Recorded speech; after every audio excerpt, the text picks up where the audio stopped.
করার পর ফ্রিকের কাছ থেকে জানতে পারি চিতা খুব অসুস্থ। আমি জানতে চাই কি হয়েছে চিতার। তখন তারা বলে চিতার লাঞ্চে অর্থাৎ ফুসফুসে পানি জমে, আর যার কারণে তার গায়ে প্রচন্ড লেভেলের জ্বর এবং তার হাত পা ভীষণ খারাপ ভাবে ফুলে আছে।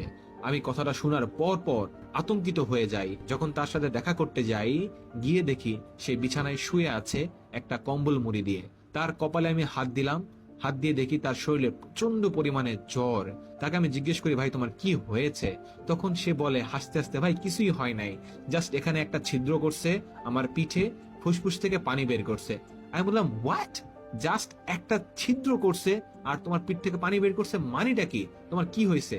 বলে ভাই আমার এখানে পানি জমছে। আমি বললাম এই কন্ডিশনে তুমি এখানে কিভাবে আসলা? তখন চিতা আমাকে বলে, ভাই এটার পিছনে অন্য একটা কাহিনী আছে। আমি বললাম কি কাহিনী আছে আমাকে বলো। এই কাহিনীটা শুনলে তোমরা সত্যি অবাক হয়ে যাবা এবং বুঝবা একটা প্লেয়ার কিসের জন্য, কি এমন আছে গেমের ভিতরে তার এতটা পাগলামি করতে হবে। ঘটনাটা বেশ কয়েকদিন আগে। সে খুব অসুস্থ ফিল করে এবং তার হাত পা ফুলে যায়। তার বাসা থেকে তাকে ডাক্তার দেখায় এবং ডাক্তার তাকে হসপিটালে ভর্তি হতে বলে। তখন তার বিভিন্ন ধরনের টেস্ট হয়, এরপর দেখা যায় তার ফুসফুসে পানি জমে।